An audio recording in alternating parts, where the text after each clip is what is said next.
Bonjour, aujourd'hui on se retrouve avec Mathilde Resplendi, naturopathe. Et aujourd'hui on va parler des 5 habitudes qui détruisent et nuisent à notre santé. Je te laisse te présenter en quelques mots. Merci Romy. Donc bonjour, moi je suis Mathilde, je suis naturopathe et florithérapeute. Donc j'accompagne les personnes sur leur santé naturelle et je les aide en fait à atteindre leurs objectifs de santé naturelle. Et je les accompagne aussi sur d'autres problématiques en complément de ce que fait la médecine allopathique. Ok, merci. Aujourd'hui on va parler des erreurs simples. Alors le mot erreur est un peu dur, mais des choses qui nuisent à notre santé et qui sont assez simples dans notre quotidien. Il y a 5 grands points où on va échanger aujourd'hui. Donc on va parler des erreurs les plus fréquentes, celles qui sont accessibles à tous, où aussi on est le plus apte à les faire. Donc on va vraiment passer aux 5 points qui peuvent nuire à notre santé. Déjà, on a la mauvaise alimentation et la mauvaise digestion. Quelle est la pire habitude alimentaire qu'on puisse faire ? Je sais qu'elle est assez vaste cette question, mais dis-moi. Alors pour moi vraiment la principale, et j'ai envie de dire c'est celle que j'ai dans 80% de mes consultations, Ok. c'est la mastication. Ok. Ouais, vraiment le point sur lequel on va tous pécher, c'est la mastication. C'est-à-dire ne pas prendre le temps de bien mâcher. Et bien mâcher, qu'est-ce que c'est ? C'est en fait quand vous mâchez, il faut que ça fasse une bouillie avant de l'avaler. Ok. Donc ça, c'est le point numéro 1. Deuxième point, ça peut être ne pas prendre le temps de manger. C'est-à-dire je mange, mais en fait j'ai la tête dans le téléphone ou au bureau, je suis encore en train de travailler sur l'ordinateur à répondre à des mails, ou alors je regarde la télé ou je regarde des vidéos sur le téléphone. Voilà, ça c'est vraiment le truc de j'ai pas de conscience dans ce que je fais actuellement qui est de manger. Donc c'est manger sans conscience. Ok, merci. Et qu'est-ce qu'on peut faire pour améliorer sa digestion ? Déjà, bien mâcher, rien que ça. Ok. C'est bien mâcher et après c'est se reconnecter à soi. C'est-à-dire, en fait, ressentir qu'est-ce que les aliments font dans notre corps. Moi, je sais que j'ai des personnes qui viennent et qui me disent « Ah, je comprends pas, je ballonne. Ah, je comprends pas, j'ai de la diarrhée. Ah, je comprends pas, j'ai envie de vomir quand je mange. » Et en fait, ce que je vais faire avec elles en cours de consultation, c'est que je vais leur demander, ben voilà, tenez un journal du mois pour savoir qu'est-ce que vous avez mangé avant qui aurait pu provoquer, ou juste leur poser les questions. Et en fait, les personnes petit à petit vont se reconnecter à soi. Donc l'idée, voilà, c'est de se reconnecter à soi, à ses sensations, et être attentive à ce qu'on mange aussi et à ce qu'on ressent pour pouvoir déterminer s'il y a des aliments qui sont préjudiciables ou pas. Par exemple, des personnes qui ne digèrent pas bien les produits laitiers, qui ont du mal à digérer le gras, ou des personnes qui digèrent très mal les fibres, toutes ces petites choses qui font que on est réactif, intolérant ou allergique à certains aliments, mais au départ on n'y fait pas attention, mais en mettant de la conscience en son alimentation, on arrive à déterminer. Oui, je pense que c'est un très bon conseil, apprendre à se reconnecter à son corps et écouter les messages de notre corps, de notre digestion, nos sensations, ça aide vraiment. Et un autre petit point, c'est très simple et très logique, mais dans la vie de tous les jours, on fait tous cette erreur-là. C'est quand on est fatigué, on va souvent vers les mauvais aliments, les aliments inflammatoires, sauf qu'ils sont encore plus inflammatoires quand on est fatigué. Tu me reprends si je me trompe, mais personnellement, j'ai constaté que quand tu es fatigué, il faut plus voir la chose comme un moment de récupération. Regarder qu'est-ce qui peut nous revitaliser, qu'est-ce qui peut nous faire du bien et voir la chose de il faut que je nourrisse mon corps d'une bonne essence, d'une bonne manière pour retrouver mon énergie au lieu de trouver, on va dire, le réconfort ou retrouver certaines choses dans l'alimentation. Tout à fait.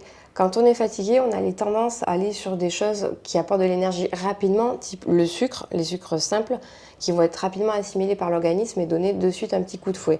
Or, c'est pas forcément une bonne idée, puisqu'en fait, derrière, potentiellement, ça va faire un pic de glycémie et derrière un pic d'hypoglycémie, mais c'est aussi une mauvaise information qu'on donne à l'organisme, parce que ça va pas donner aussi de l'énergie sur le long terme, ni non plus à apporter des nutriments, des macronutriments et des micronutriments qui sont essentiels au bon fonctionnement de l'organisme. Ce qu'il faut faire quand on est fatigué, tout simplement, déjà, c'est prendre le temps de mâcher parce que ça permettra d'avoir une meilleure digestion, donc demander moins d'énergie à l'organisme pour transformer la nourriture en énergie rapidement disponible pour le corps. Mais tu peux très bien, moi j'aime bien dire, mettre de la couleur dans ton assiette. Pourquoi ? Parce qu'en fait, les fruits et les légumes colorés apportent en fait des antioxydants. Tout ce qui est coloré, en fait, ce sont des antioxydants qui en fait vont permettre de faire face au stress oxydatif qui se produit dans ton corps et qui peut être la cause de fatigue. Donc ça, c'est une chose. Moi, j'aime bien recommander des fruits et des légumes frais de saison. mais ça peut être aussi tout simplement des jus de légumes frais qui sont faits à l'extracteur. Pourquoi? Parce qu'en fait, comme on va enlever les fibres, ils vont être assimilés beaucoup plus facilement, beaucoup plus rapidement par ton organisme. Ok. Donc les jus de légumes frais à l'extracteur sont une excellente source d'énergie. Et après, on va avoir plein d'autres aliments, comme par exemple des noix du Brésil qui sont riches en sélénium, un antioxydant puissant, des noix de Grenoble qui sont riches en oméga 3, ou tout simplement, ça va être des mûres que tu auras trouvées dans la nature, des arbustes aussi qui sont riches en vitamine C. Toutes ces petites choses auxquelles on ne pense pas forcément, mais qui ne nécessitent pas d'aller acheter dans un magasin bio ou un supermarché et qui ne viennent pas de l'autre bout du monde, vont nous apporter des minéraux, des vitamines et des nutriments rapidement et de qualité. Super, merci. Et du coup, pour toutes les personnes qui ont un petit peu du mal à aller vers un rééquilibrage alimentaire ou qui n'arrivent pas à trouver les réponses seules, et c'est ok parce qu'on ne peut pas tous, tout savoir sur tous les domaines, je vous conseille vraiment de vous tourner vers un naturopathe parce que je pense que c'est la personne qui aura une approche plus complète qu'exemple un diététicien où souvent c'est les mêmes protocoles. Ce n'est pas pour négliger les diététiciens, mais comme on en a parlé dans notre précédente vidéo, un naturopathe regarde vraiment aussi la signification émotionnelle des aliments qu'on a dans notre assiette et passe pas du tout au tout. Et du coup, c'est hyper intéressant pour faire un rééquilibrage alimentaire et amener des habitudes saines sur le long terme sans passer d'un extrême à un autre. Ce que moi j'appelle le juste milieu et je trouve que c'est l'idéal déjà pour commencer et trouver un équilibre dans sa vie. Et c'est tout à fait juste le point que tu soulèves, Romy, c'est que effectivement, et ça permet aussi de faire un complément sur ta question précédente. Parfois, en fait, on peut être attiré par certains types d'aliments et en fait, ça correspond à des besoins, à des carences de l'organisme. Oui. Typiquement, le chocolat noir. C'est ce que j'allais dire. Je te parle pas du mauvais, Milka aux noisettes, je peux pas dire ça, mais du Milka aux noisettes parce qu'il est quand même très bon, le chocolat aux noisettes. Mais par exemple, je te parle des personnes qui vont me dire, moi j'adore le chocolat noir. En fait, le chocolat noir, et je tombe une tablette, le chocolat noir peut potentiellement révéler un besoin en magnésium. Et alors je dis oui peut parce que c'est pas une généralité. Non, mais c'est pas une généralité. Mais moi j'ai pu remarquer qu'en proposant des compléments alimentaires riches en magnésium, les personnes du coup avaient moins envie de manger du chocolat noir, voire même du sucre. Ouais. J'ai très fréquemment remarqué. Donc ça peut être des choses comme ça. Par exemple, des gens qui ont envie de gras, ça peut être soit aussi parce que l'assiette n'est pas assez riche en soi, ils se restreignent sur l'alimentation et du coup, ils ont envie de choses qui apportent plus de calories. Mais des fois, du gras, ça peut être aussi, en hiver, on a besoin de gras pour avoir plus d'énergie, pour faire face au froid, tout simplement. Oui, mais le chocolat, j'ai eu cet exemple en plus il y a quelques jours, ça me fait rire. Et c'est vrai, et le magnésium, ça m'étonne même pas que ça enlève aussi l'envie de sucrer, parce que ça joue énormément sur plein de choses, mais aussi sur le stress. Et tout à fait. Vu que ça joue sur le stress, si ça diminue le stress, logiquement, on a moins envie de sucre, surtout qu'on est plus apte à avoir envie de sucre quand on est stressé. C'est une conclusion un peu peut-être extrême, c'est vulgarisé, mais... Alors, dans certains cas, oui, mais une fois de plus, on est tous uniques. On est tous uniques, mais là, je parle vraiment pour une sorte de petite généralité qu'on voit actuellement avec ce stress qui augmente dans la vie de beaucoup de gens. Du moins, notre terrain, notre environnement, on n'est pas toujours à l'écoute de notre corps par rapport à notre nouvelle façon de vivre, par rapport à avant, nos écrans qui nous déconnectent nous-mêmes des fois de notre corps, nos habitudes pas forcément bonnes. Tout ça, ça crée du stress pour le corps. Et il y a beaucoup de personnes en stress chronique, il y a beaucoup de personnes stressées actuellement, même elles ne savent même pas la cause. C'est pour ça dont je parlais du magnésium et je l'associais au stress, parce que moi-même, j'en ai vu des résultats, mais bien sûr, c'est cas par cas. Il faut aller voir des spécialistes et il faut se renseigner, il faut faire des bilans sanguins. Il ne faut pas se baser que sur une parole, il faut déjà s'ouvrir à l'information. Mais voilà. Mais pour en revenir au sucre, le sucre aussi est multifactoriel, c'est-à-dire que il y a des personnes qui vont prendre du sucre parce que leur alimentation, enfin du sucre rapide j'entends, parce que leur alimentation est trop faible en macronutriments pour apporter l'énergie durablement. Du coup, comme elles vont manquer d'énergie, elles vont aller sur quelque chose qui donne de l'énergie facilement, c'est-à-dire du sucre. Okay. Le sucre aussi, par rapport à ce que tu disais, la notion de stress peut avoir un côté affectif doudou, c'est-à-dire réconfortant. Donc je vais me réconforter en mangeant du sucre, donc ça c'est ce que j'appelle le sucre doudou. Après tu as aussi le sucre parce que dans certaines dysbioses intestinales, intestinale, c'est-à-dire certaines altérations du microbiote intestinal. Il y a certains types de microbiotes qui vont adorer le sucre, donc qui vont provoquer des pulsions pour le sucre. Et après, tu as certaines aussi pathologies qui créent de l'inflammation et du coup, c'est un peu le cercle vicieux du sucre qui appelle le sucre. Donc, oui, donc il voilà. y a plein de schémas. Il y a aussi certains vers dans le ventre, mais pas forcément le ver qui est connu, le ver qui mange tout. Il y a des petites bactéries aussi qui nous poussent aux pulsions. Microbiote, le candida, C'est tout à ça, fait. ouais. Donc oui, le candida, une altération du microbiote intestinal. Ok. Bon, ben merci pour ce petit point et voilà, montrer toutes les hypothèses. On va passer à la partie 2, mauvaise gestion du stress et mauvaise gestion du sommeil. Pourquoi cela peut nuire à notre santé? Qu'est-ce que tu peux nous en dire? Alors effectivement, moi je vois deux aspects, stress et sommeil, mais qui peuvent être intimement liés. Effectivement, il faut arriver à avoir une bonne gestion de son stress, ce qui est plus facile à dire qu'à faire, parce que ça va avoir des répercussions sur non seulement notre journée, mais aussi notre nuit, puisque la nuit, en fait, on est censé se reposer, donc se régénérer en termes d'organisme, d'organes, mais également aussi en termes de psyché, de psychisme. Et souvent, ce qui va se passer, c'est que la nuit, si on a une journée ultra stressante, ben, la nuit, en fait, dans l'inconscient, on va avoir une très mauvaise nuit parce que soit inconsciemment, l'inconscient décharge ou alors refait la journée, ou alors on est tellement perturbé par ce qui s'est passé pendant la journée qu'on n'arrive pas à dormir, à déconnecter, et donc en fait, on ne dort pas, donc on est épuisé le lendemain matin. Donc c'est vraiment important de bien gérer son stress et surtout d'être attentif à la qualité du sommeil et à la quantité du sommeil. On est tous uniques, on est tous différents, donc il y a des personnes qui ont besoin de plus ou moins d'heures de sommeil. Quoi qu'il en soit, on a tous besoin d'un sommeil de qualité. Un sommeil de qualité, qu'est-ce que c'est? C'est un sommeil qui va nous apporter suffisamment pour le matin, quand je me réveille, me sentir de bonne énergie et me lever facilement. Et c'est également un sommeil où peut-être on peut se réveiller plusieurs fois dans la nuit, parce que le sommeil, c'est vraiment un petit train avec des wagons.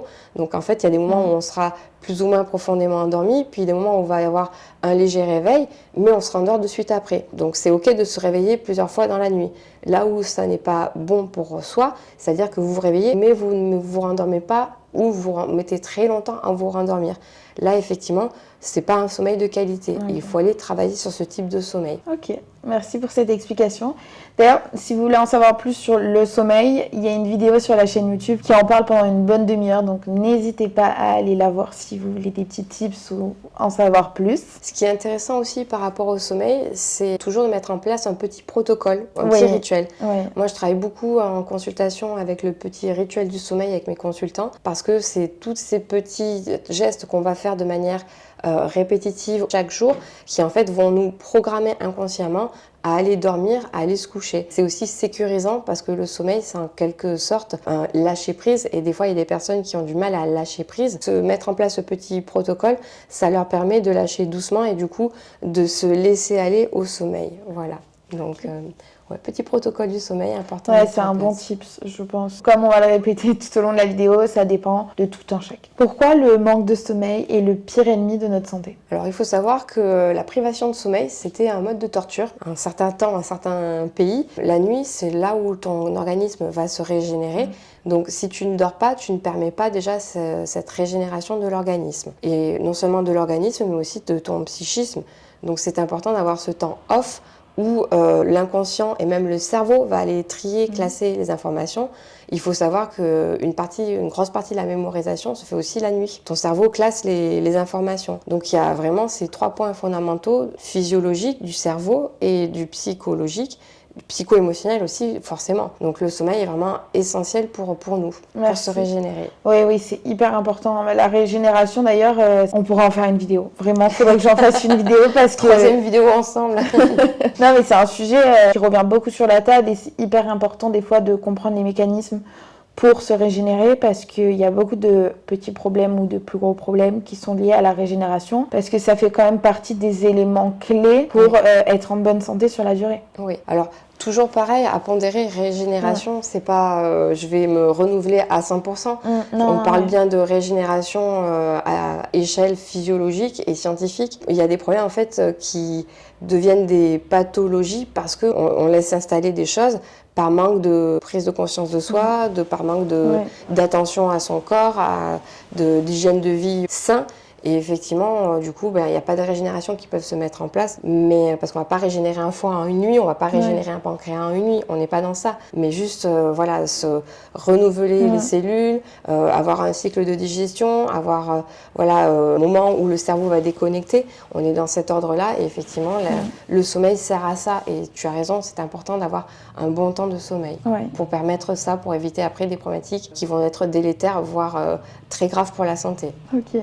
Merci. Quelle est la pire habitude concernant le sommeil?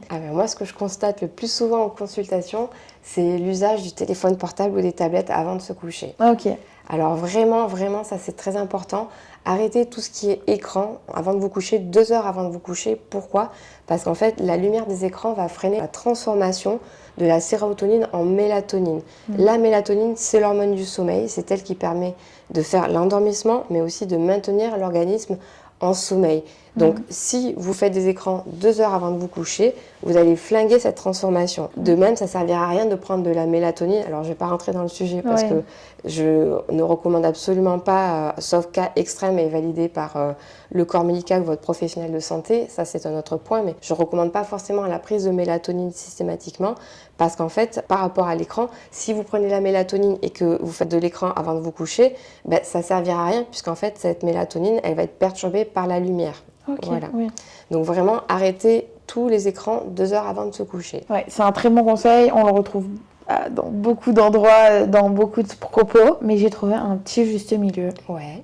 Parce que je sais que c'est compliqué dans notre génération et moi-même, il y a des moments, je me fais piéger. Mais quand je me fais piéger, je bascule sur autre chose. Donc soit la lecture. Lire, c'est très bien. Voilà. Ou sinon, mettre le téléphone de côté. Ça, vraiment, faut le faire, il faut se forcer, il faut apprendre à le faire. C'est vraiment quelque chose qui éveille trop de dopamine dans notre cerveau, qui nous met réactifs et on a beaucoup trop d'informations avant d'aller se coucher. Mais du coup, je trouve que le juste milieu, c'est de regarder un film ou une série ou en fait un long format. Oui. Je trouve que ça, je sais que c'est pas parfait, mais c'est le juste milieu que je suggère beaucoup depuis le début de mes recherches. Parce qu'en fait, moi-même, c'est ce que je fais. Parce que je n'arrive pas à m'occuper pendant 2 heures et à lâcher prise avant de dormir. Mon lâcher prise, c'est de regarder la télé. Du coup, je privilégie les formats longs et je sais que ça m'aide dans le processus d'endormissement vu que je n'ai pas mon téléphone. Alors effectivement, tu as raison, Romy, de le souligner. Il y a des études récentes qui ont été faites par rapport à la télévision ou les films. Enfin, j'ai la télévision, mais en tout cas, l'écran qui diffuserait un film ou une série. Et effectivement, si on regarde un contenu qui n'est pas énervant, donc on va enlever tout ce qui est trailer, film d'horreur ou les informations qui sont, il faut le dire, qui sont relativement anxiogènes, de par parfois certains contenus qu'elles partagent. Eh bien, en fait, certains films, par exemple les films doux, les longs formats, comme tu dis, peuvent en fait aider à lâcher prise, tu as raison, et à induire le sommeil. Mais tout est une question de qualité, de contenu. De comment on se nourrit du contenu et qu'est-ce qu'on regarde. Ça, c'est un sujet aussi que je développerai sûrement dans l'année, mais la manière de consommer est hyper importante.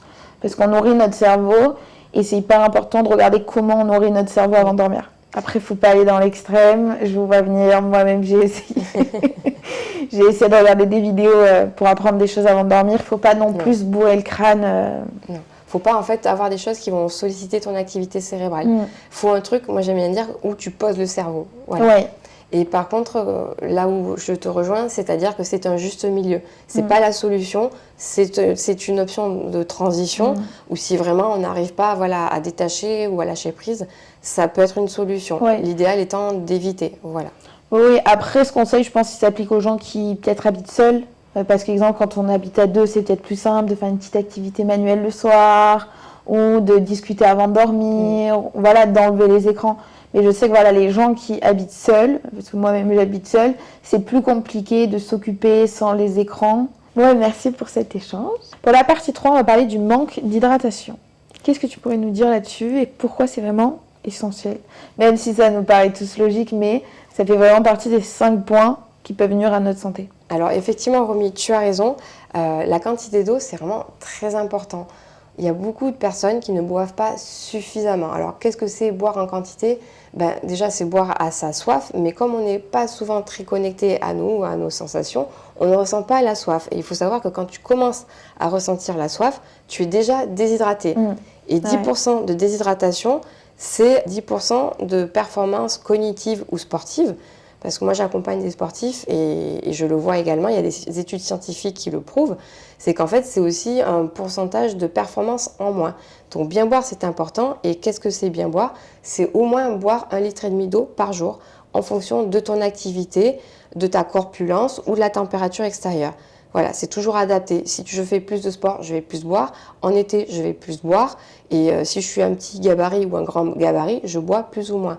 Mais la moyenne et la préconisation des autorités sanitaires en France, c'est plutôt 1,5 litre d'eau par jour. Voilà. Ouais. Attention, les tisanes, le café et l'infusion, ça ne compte pas comme de l'eau. C'est vraiment, je te parle d'eau pure, entre guillemets, c'est-à-dire de l'eau de source, voilà, de l'eau filtrée. C'est vraiment des eaux sans rien dedans. Sans sirop, c'est pas le coca, c'est pas le soda, c'est pas l'ice tea, je te vois venir.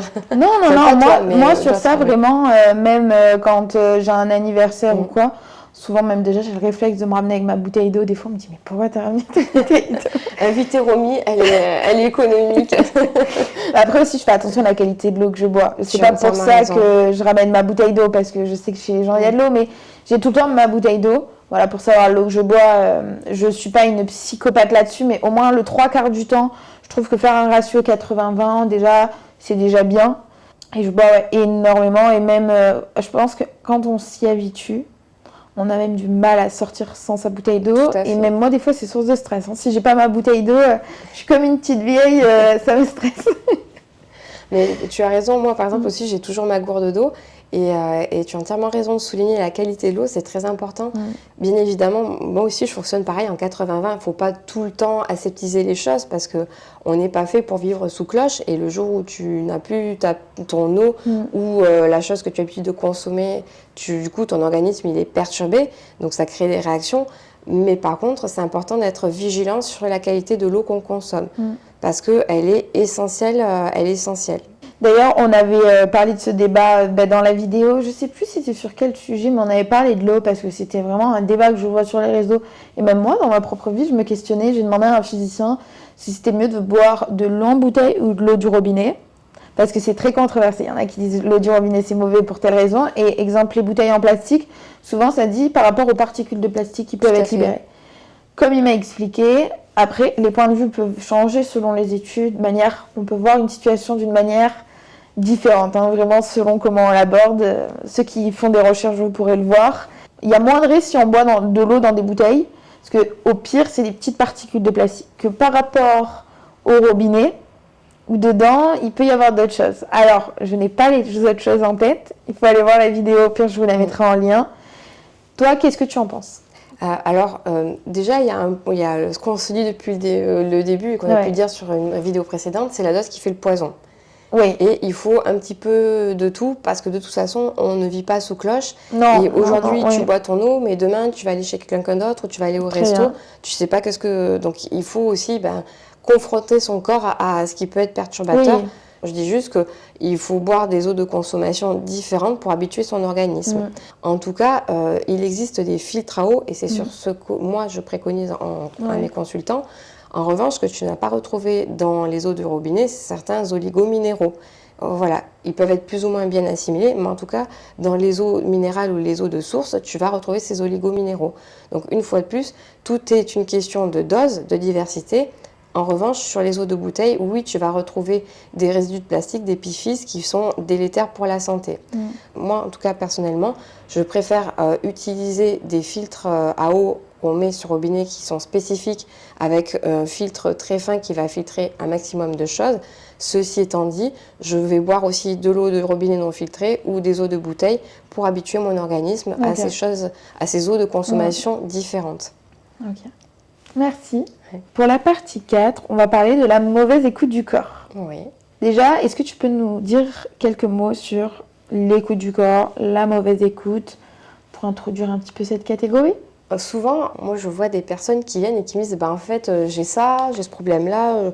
Admettons, j'ai des plaques sur les mains, j'ai des rougeurs, et je sais pas d'où ça vient, je sais pas pourquoi. Et je leur demande depuis quand. Déjà, ils sont incapables de me dire depuis quand. Ouais. Donc, c'est en fait ce manque d'attention qu'on peut avoir des fois aux petits signaux que nous donne notre corps, qui sont en fait les pires mauvaises habitudes. C'est-à-dire que dès que vous voyez qu'il y a quelque chose, alors il faut relativiser, attention, il ne faut pas partir en étant hypocondriaque en disant oh là j'ai ça qui va pas. Des fois en fait on peut manger quelque chose et puis du coup notre corps il peut faire des petits boutons, c'est ok en fait. Il y a des petits phénomènes du corps qui sont normaux et il ne faut pas forcément s'en inquiéter à chaque fois. Là où il faut s'en inquiéter, c'est quand ça devient gênant, douloureux, chronique, Régulier. Voilà, régulier, où on voit qu'il y a quelque chose qui ne va pas. Dans ce cas-là, allez consulter votre médecin pour qu'il vous donne son avis, son diagnostic, pour vous aider voilà, à comprendre qu'est-ce qui ne va pas. En tout cas, après, il y a des petites choses au quotidien, typiquement, alors c'est pas glamour, mais les toilettes, aller à la selle. Normalement, on devrait tous aller au minimum une fois à la selle par jour. Ouais. Voilà, en naturopathie, on dit même un repas, un caca. Donc ça serait d'aller idéalement 3 fois par jour. Mais au moins, il faut que vous alliez tous les jours à la selle. Et s'il n'y a pas ça, c'est pas normal. Et moi, je vois beaucoup de personnes qui me disent je suis constipée ou alors je suis en diarrhée au quotidien, mais c'est comme ça depuis toujours. En fait, ça, c'est une mauvaise écoute de son corps. Donc, c'est toutes ces petites choses, on en parlait juste précédemment, mais le fait de ne pas boire assez, de ne pas être à l'écoute de ces signes de déshydratation, ça, c'est une mauvaise habitude aussi. De ne pas mâcher suffisamment, ça, c'est une mauvaise habitude, une mauvaise écoute de son corps. Parce que derrière, on va avoir une digestion, on va ballonner, on va avoir des troubles digestifs, des dérèglements au niveau du transit, parce qu'on n'a pas suffisamment mâché, et du coup, on n'écoute pas son corps qui dit « mais attention, mal mâché, pour moi, c'est pas bon ».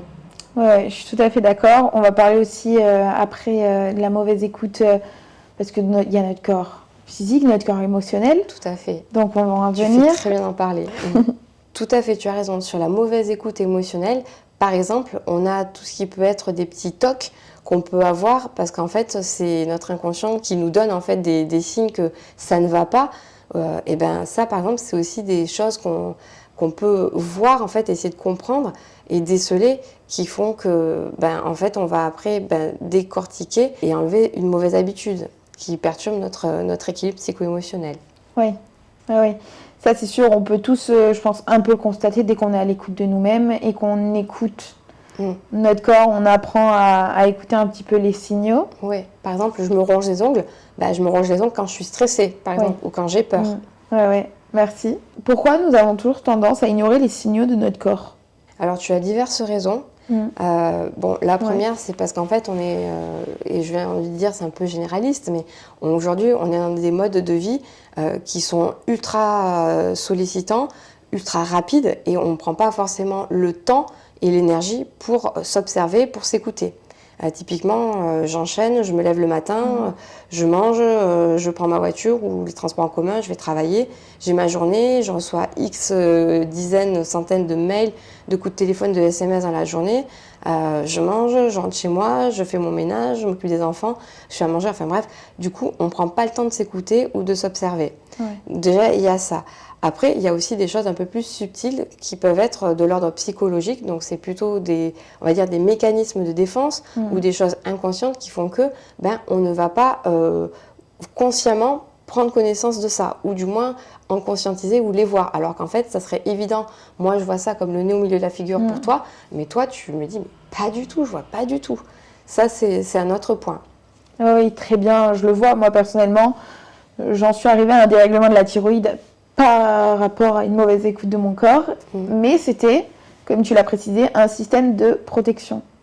C'est aussi intéressant de savoir que par moment, on n'a pas les signaux parce qu'on n'a pas encore toutes les clés ou parce que notre corps, des fois, peut nous tromper. D'une manière pas forcément négative, des fois, voilà, c'est pour nous-mêmes, c'est pour notre propre sécurité. Après, quand on en prend conscience, c'est bien de déconstruire, de comprendre d'où ça vient. Souvent, ça revient toujours à l'enfance ou à des traumatismes qui ont pu se passer dans la vie. Mais c'est hyper important, même sans parler de trauma ou sans parler de maladie, d'analyser en fait l'écoute du corps, du moins de développer l'écoute du corps, désolée, pour en fait être aussi encore plus respectueux envers soi-même. Parce qu'au final, quand on pousse un petit peu ce sujet-là, c'est du respect pour soi. Et une personne qui se respecte plus sera plus apte à écouter les signaux de son corps. Tout à fait. Et j'ai même envie de dire, par rapport à ce que tu évoquais, ça peut être intéressant de se faire accompagner par un psychologue pour essayer de comprendre et d'essayer de travailler, d'améliorer ces points-là.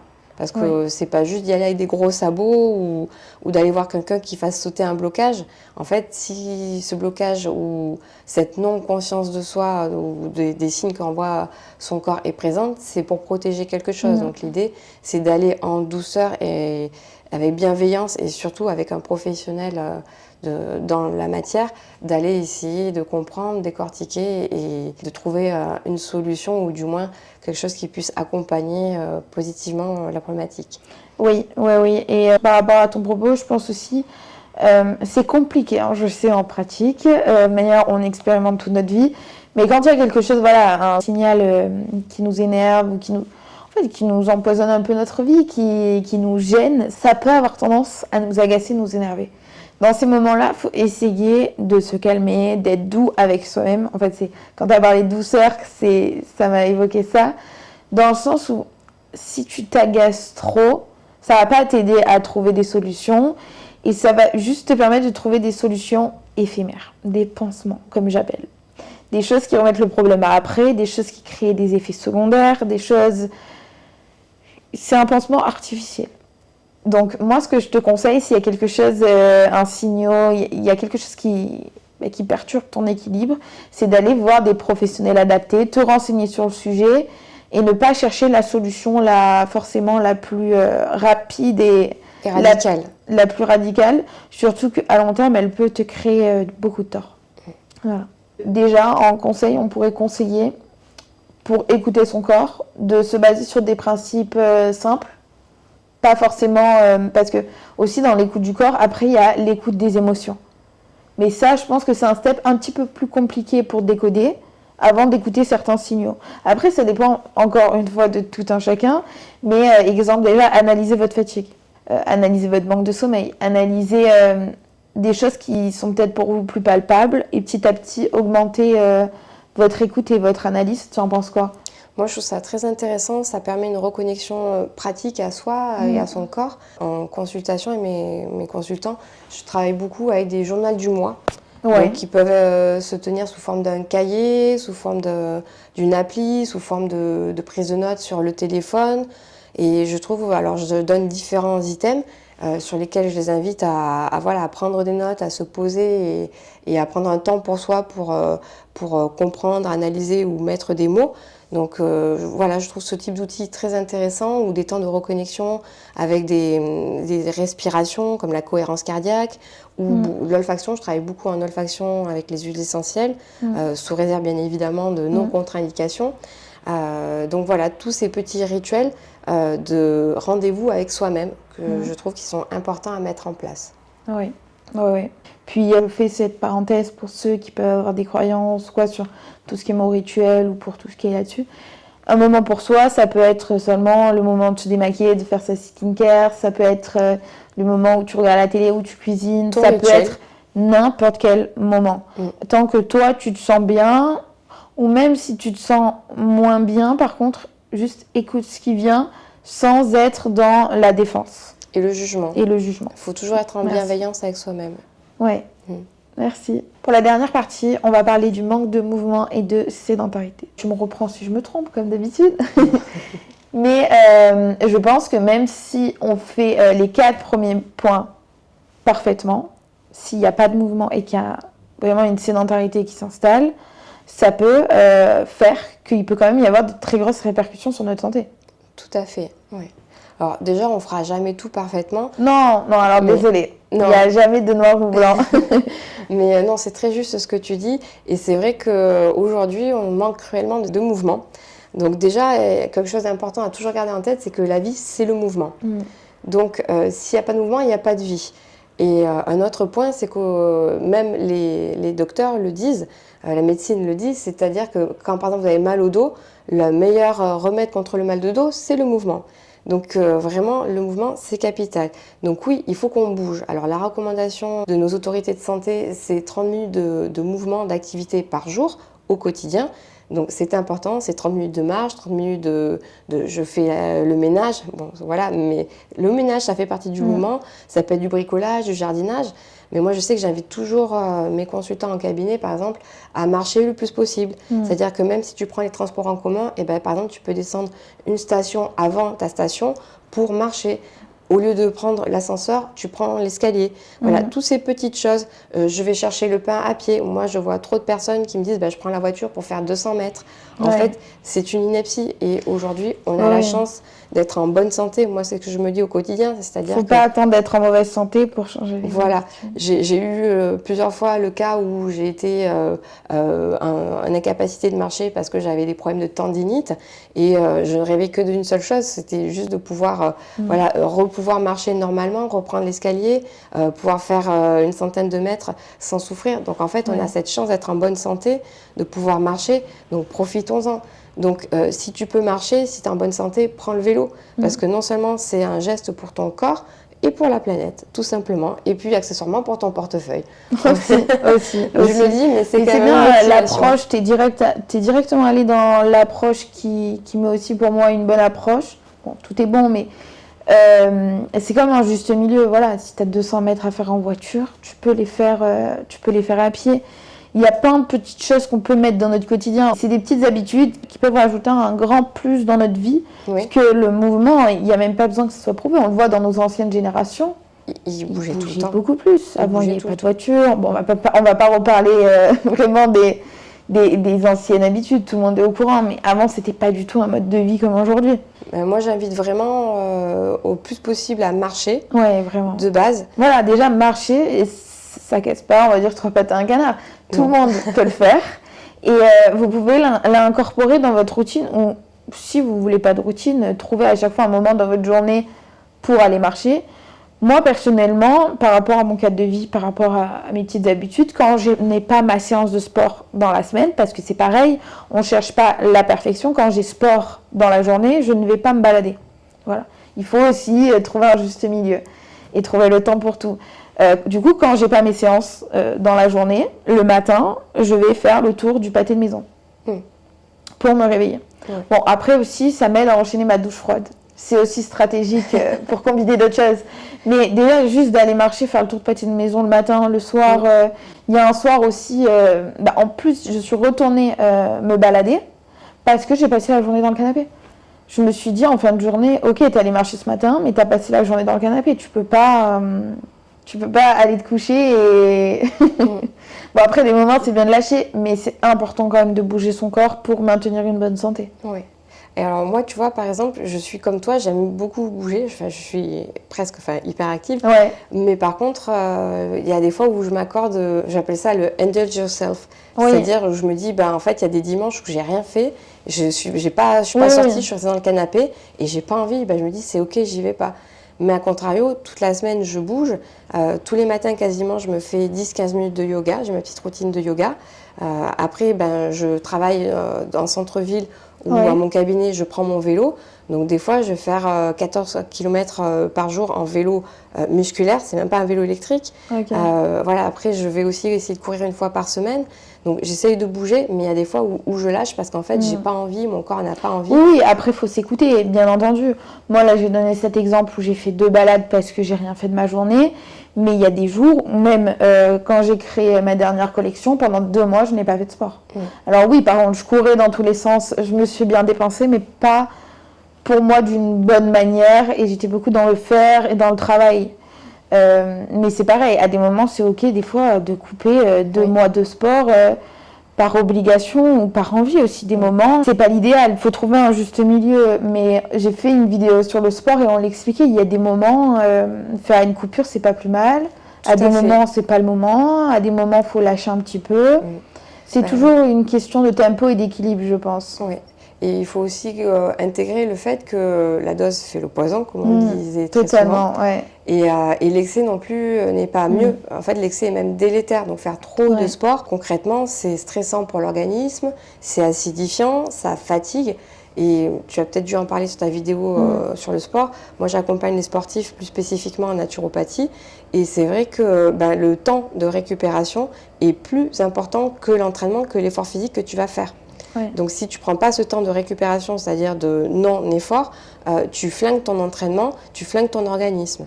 Ouais, c'est intéressant de le préciser. Après, il y en a beaucoup qui l'expérimentent. Hein. Je pense aussi, on apprend aussi de ses erreurs, de son vécu. Moi-même, hein, moi, j'ai été toujours, de base, j'étais une grande sportive, entre guillemets. Je faisais énormément de sport. Du coup, pendant le lycée, exemple, j'étais à l'internat, donc je faisais moins de sport. Mais quand je m'y remettais, quand je suis sortie de l'internat, souvent, j'avais tendance à appuyer fort sur la reprise. Je tenais. Et à des moments, j'ai arrêté pendant 2-3 mois. Et en fait, c'était des cycles.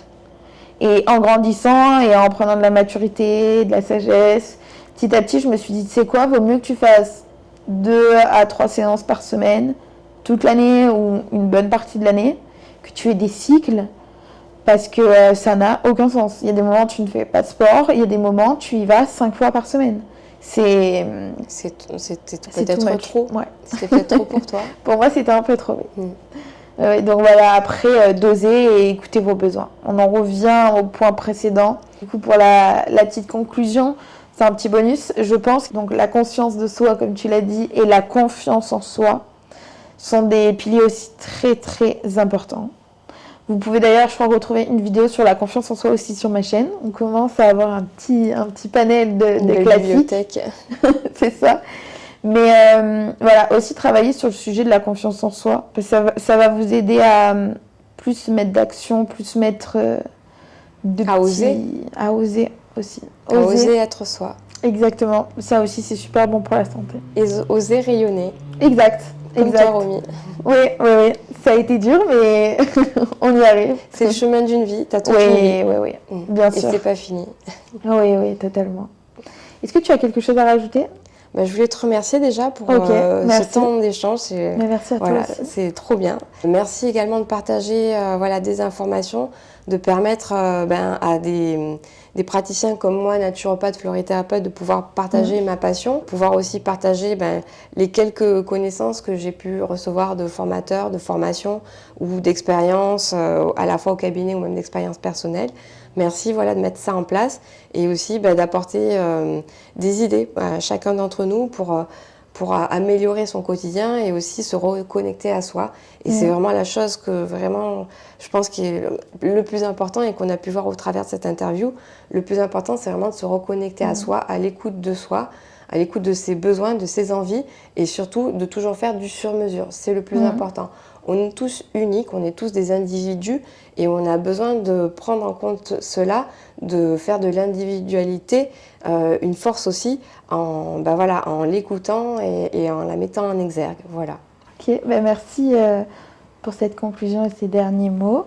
N'hésitez pas si vous avez des questions ou s'il y a d'autres thématiques qui vous parlent suite à cette vidéo. On pourrait potentiellement refaire une vidéo ou deux. Lâchez-vous dans les commentaires. N'hésitez pas à vous abonner, ça fait vraiment plaisir de se sentir soutenu et d'évoluer ensemble.